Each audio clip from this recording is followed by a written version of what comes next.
আর এই কি আজে বাজে জিজ্ঞেস শুরু করে দিয়েছেন। একটা সাগরের ভিতরে থেকে পাখির ঠোঁটের ভিতরে 1 ফুটা পানি, ওতে সাগরের কোন জায়গাতে পানি কমবে এ কি কোনো ভীতি দিয়ে মাপা যায়? সামনে চলেন, ভালো কথা থাকলে তাই শিখাইয়েন, এগুলো ভাব দেন। খিজির আলাইহিস সালাম কয়, ভাই এ সফরটা তোমার জন্য শিক্ষা সফর, গোলো কথা কবা না, এর প্রত্যেকটা জায়গাতে তোমার শেখার আছে। তোমারে কেন পাঠাইছে তা তো আল্লাহ পাক আমাকে জানাই দিয়েছে, তুমি ভালো করে জেনে নাও। এই গোটা সাগরের পানি আর ওই পাখির ঠোঁটের পানিটুকের ভিতরে তুলনা হলো যে যেই ফুটা পানি পাখিটা খেয়েছে অতটুক পানি তোমার এলেম, আর যেই ফুটা পানি ওর ঠোঁটের থেকে পড়ে গেছে অতটুক পানি আমার এলেম, আর গোটা সাগরের পানি আমার আপনার আল্লাহ পাক রব্বুল আলামিনের এলেম। তুমি বড় আলেম দাবি করে তো সফরে আইছো, আপাতত এইটুক সেও চলে গেছে সামনে লম্বা কিসসা। ওমা উতিতু মিনাল ইলমি ইল্লা কালিল। ও দোস্ত, দুনিয়ার সবকিছু পারবা, জ্ঞান বিজ্ঞান গবেষণা কইরা 5টা জিনিস ধরতে পারবা না। কয়টা? 5টা জিনিস কেউ পারবা না। সূরা লুকমানের শেষ দিকে আল্লাহ পাক রব্বুল আলামিন বলেন ওই 5টা জিনিস হলো ইন্নাল্লাহা ইনদাহু ইলমুস সাহ। এই দুনিয়া একদিন ধ্বংস হবে, কিয়ামত হবে। কথা বলেন হবে? একটু বলেন হবে? ইন্নাল্লাহা ইনদাহু ইলমুস সাহ, এই কিয়ামতের তারিখ একমাত্র আল্লাহ ছাড়া কেউ জানে না। ওয়ায়ুনাজ্জিলুল গায়থ, কোন মেঘে বৃষ্টি নামবে এইটা দুনিয়ার কোনো বিজ্ঞানী বলতে পারবে না। গ্রুম গ্রুম আওয়াজ করে সারাটা দেশ অন্ধকার করে ফেলাইছে, মনে হয় যেন আজকে বৃষ্টি নামলে দেশ তলিয়ে যাবে, ডুবে যাবে। 1-1.5 ঘন্টা পর্যন্ত এরকম ভয় ভীতি দেওয়ার পরে চট করে আকাশ পরিষ্কার হয়ে যায়, 1 ফোঁটা বৃষ্টিও নামে না। এরকম ঘটনা জীবনে 2-10টা দেখছেন কিনা? আবার কুয়াশার মতো একটু মেঘ আসলো, মনে হলো না যে এতে বৃষ্টি নামবে। মহিলারা উঠান থেকে শুকনো ধানও ঘরে তুলছে না, আচানক হালকা হালকা শুরু করে একটানা মুষলধারে 3 ঘন্টা দেশটা ডুবাই দিয়ে যায়। কোত্থেকে এই পানি আসলো মেঘের পরিমাণে তা বোঝা যায় না। ইন্নাল্লাহা ইনদাহু ইলমুস সাহ ওয়া ইউনাজ্জিলুল গায়থ, কোন মেঘে বৃষ্টি নামবে, কবে নামবে, কখন নামবে, এটা দুনিয়ার কোনো বিজ্ঞানীরা জেনুইন খবর দিতে পারবে না। 3 নম্বরে ওয়ায়ালামু মা ফিল আরহাম, কোন নারীর পেটে সন্তান আছে এটা দুনিয়ার কোন জ্ঞানী গুণী বিজ্ঞানীরা কইতে পারবে না। বিজ্ঞানীরা বলতে পারে পেটে বাচ্চা আসার পরে মেশিন দিয়ে দেখা, বাচ্চা আসার আগে কেউ কইতে পারে না। বাচ্চা আসার আগেও বলতে পারে তিনি আমার আল্লাহ, ঠিক কিনা? ওয়া মা তাদরি নাফসুম মাযা তাকসিবু গাদা, ও দুনিয়ার বিজ্ঞানীরা যা পারো আর না পারো, 4 নম্বরটা পারবা না, আগের 3টে যেমন পারো নাই, 4র্থ নম্বরটা পারবা না। বলতে ওমা তাদরি নাফসুম মাযা তাকসিবু গাদা, একটু পরে কে কি ইনকাম করবা, আগামীকাল কে কি কামাই করবা, একটু পরে কে কি খাইবা, এইটা দুনিয়ার কেউ কইতে পারবা না। কতক্ষণ আসার সময় ঢাকাতে পদ্মার ঘাটে আরিসার ঘাটে এত বড় পাঙ্গাস পাইছেন, একটা পদ্মার পাঙ্গাস, পয়সা আছে কিনে ফেলাইছেন। 2 কেজি সাইজের ইলিশ পাইছেন 4টে, কিনে ফেলাইছেন। পদ্মার খল্লা মাছ, ওই যে নাক বাসায় দিয়ে চলে যে পাখি মাছ, ওরে কি কয়, খসলা, এই খল্লা মাছ এই পাইছেন, কিনছেন। আসার সময় ফরিদপুর রাজবাড়ির মোড়ে ওই জায়গা পাইছেন। আবার গোপালগঞ্জে কই আর শিং মাছ কিনে ফেলাইছেন 2 জুড়ি। চিন্তা করলেন যে সবই কিনছি, যখন এখন কটা পাখি পাইলে ভালো হতো, তাও পাইয়ে গেছেন পাখি, কয়টা সরের পরের পাখি কিনে নিয়ে আসছেন। আসার সময় আরো 2-3 প্রকারের মিষ্টি, 4 প্রকারের ফল কিনে নিয়ে আসছেন। বউরে কইছেন কায়দা মতো রান্না কর, দুপুরবেলা দেবো বসান, খাইনে কয়দিন। সব রান্না সুন্দর হয়ে গেছে, খাইতেও বসছেন, টেবিলি দস্তারখানে সাজাই গুজাই বসছেন, খাবেন। এর ভিতরে ছোট্ট ছেলেটা এসে কানে কানে আব্বা রেয়াব আসছে কে বাড়ি, সবে মাত্র ভাত মাখায় রেডি করছেন, আপনার পুরনো একটা মার্ডার কেসের মামলা ছিল, এর জন্য র্যাব পাঠাই দিছে। আপনি বাড়ি আসছেন টের পাইয়া, গেটে মাত্র র্যাব আসছে, আপনি ভাত লোকমা ধরে এই জায়গা নেছেন, খাবেন, একেবারে ঠোঁটের সাথে মিশে ফেলাইছেন। এর মধ্যে বাচ্চা আইছে কে আব্বু 2-4-5-6 জন র্যাব আইছে কে, আর কি খাওয়া হবে? ভাতের লোকমা বেলায় দিয়ে পিছনের দরজা দিয়ে বের হয়ে পায়খানার ছাদের পর দিয়ে লাফ দিয়ে যাইয়া 3 মাইল বাগানের মধ্যে দিয়ে দৌড়ে যায়, এক বাড়ি উঠছে, বুন বাড়ি যে দেখে তারা ভান্তাবাদ খাচ্ছে, সাইডে দিয়ে কি দিয়ে লাগছে। কথা কর না কে, এ হতে পারে কি পারে না? এত সুন্দর সাজের রান্না আমার রুজিতি নাই, তাকে আমি ভাবতে পারছি। ওমা তাদরি নাফসুম মাযা তাকসিবু গাদা, আমাদের বক্তা কয়েকজন রে মাঝে মাঝে এক জায়গা হই, তো একদিন 4-5 বক্তা ভাটিয়াপাড়ার মোড়ে জমা হয়েছি, ওই জায়গা গল্প হচ্ছে, কে কি পাইছে টাইছে, মোটামুটি পয়সা করি একটু গল্প সল্প হচ্ছে, তো সবাই করছে। এর মধ্যে আমরা নাস্তা খাওয়া খাই করছি, 4 জনে আমরা পাল্লা লেগে গেছি, বিল কে দেবে, 4 জন 5 জন বসা, 4 জনে ঠেলাঠেলি করতেছে, আমি দেই আমি দেই আমি দেই। 5ম নম্বর একজন কিচ্ছু কয় না, তা আমি সালিশ করে দিলাম যে উনি কথা কয় না, যে তো উনি দেবে টাকা। উনি চুপ করেছে, উনি আমার কানে কানে কয় কি ভাই আজকে আমার দিতে কইেন না। ঘটনা কি কিছু পার নাই, কয় যে আমার জীবনের প্রথম মাহফিল, আজকে সবচেয়ে বেশি টাকা দেবে বলে আগের থেকে বলে এনেছে 50,000 টাকা দেবে।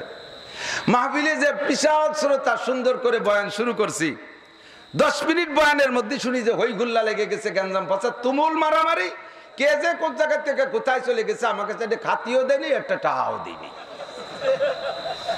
বিকাশে 2000 টাকা কর্জ করে নিয়ে তাইদের তেল কিনে নিয়ে আসছে, আমার কাছে কোনো টাকা নেই। একটু পরে কি খাবো আর কাল কি ইনকাম করবো, কাহারও বলার কায়দা আছে? কথা বলেন আছে? 5 নম্বরে কে কোন জায়গা কখন মারা যাইব বন্ধু কেউ কইতে পারবো না। জীবন ভরে অপেক্ষায় আছি, বউ বাচ্চার ভিতরে শান্তভাবে স্বাভাবিকভাবে আমার যেন মরণ হয়। দোস্তরে যদি কপালে না থাকে, আমার মরণ যদি হয় রাস্তায়, আমাকে সেখানে যাইতেই হবে। আমার মরণ যদি হয় হাসপাতালে, সেখানে আমাকে যাইতেই হবে। ঠিক কি ঠিক না? আমি এখন সুস্থ আছি, কতক্ষণ থাকবো জানি না। বাড়ির থেকে সুস্থ শরীরে রওনা দিছি, বাটিয়াপাড়া আসার পরে আর আমি মাজা সোজা করে বসে থাকতে পারতেছি না, সিটের উপরে বালিশ দিয়ে টান টান হয়ে শুয়ে রয়েছি। একে শোয়াই আইসে, বল মারি আইসে, মধু খালি আইসে, উঠাই আমার আসরের নামাজ পড়ছি। তারপরেও কষ্টে মরছে আসছি বসে, এমন ভাবে জ্বর আসছে, এমন ভাবে শরীর খারাপ লাগতেছে, আমি অন্য কেউ হলে রাস্তা থেকে ভিড়ও চলে যেত। কিন্তু আমি জান যতক্ষণ আছে, আমি মাহফিলে উপস্থিত হইতে মিস করি না। কারণ মাহফিল আলাদের দাবি হলো যে বক্তা মরবে তো মরবে, আজ মরুক কাল মরুক মরবে, রাস্তাঘাটে আর বাড়ি না মরে যেন আমাকে স্টেজে এসে মরে। তাই মরণ কখন কোথায় আছে জানি না, বাইয়েছে আপনাদের কাছে যতটুক পারি আল্লাহ তাআলা তৌফিক দেয়। আল্লাহ পাক যেন আমাদের সবাইকে সুস্থ রাখে, বলেন আমিন। কোরআনে কারিমের তফসির বলতে গেলে এই 30 পারা কোরআন শরীফের তফসির আমাদের মতো ক্ষুদিয়ে মানুষও যদি বয়ান করে, যদি 100 বছর হায়াত পায়, তবুও কোরআন শরীফের তফসির বয়ান করে শেষ করা সম্ভব না। কারণ কোরআন শরীফের ভিতরে 103 খানা আসমানি কিতাব এক কোরআনের মধ্যে লুকানো আছে। একটুখান সুবহানাল্লাহ। আমরা বাংলা ইংরেজি পড়ি, হাই স্কুলের ছেলেরা মেট্রিক পড়ে যারা, তারা 10 খান বই মিলে একটা গাইড পড়ে না? ওই গাইডের নাম অনেকটা আছে, একের মধ্যে সব, কোনটার গায়ে লেখা আছে একের মধ্যে 10, আছে না নাই?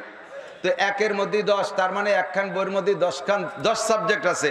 সেম আল্লাহর কোরআন এমনই একটা কিতাব, একের মধ্যে 104। জোরে কোন সুবহানাল্লাহ। মুসা নবীর সেই 10 লক্ষ আয়াত বিশিষ্ট তৌরাত কোরআন শরীফে, ঈসা নবীর ইনজিল কিতাবও কোরআন শরীফের মধ্যে, দাউদ নবীর জবুরও কোরআন শরীফের মধ্যে, ইদ্রিস আলাইহিস সালামের 30 খান সহিফা কোরআন শরীফের ভিতরে, ইব্রাহিম আলাইহিস সালামের 10 খান সহিফা কোরআন শরীফের ভিতরে, নূহ আলাইহিস সালামের কিতাবও কোরআন শরীফের ভিতরে। এত কিতাব সম্মিলিত, এত কিতাবের গাইড এক কোরআন শরীফ, এর তাফসীর আমার মতো খুদিয়ে মাসে কয়েকদিন পর্যন্ত কি করব?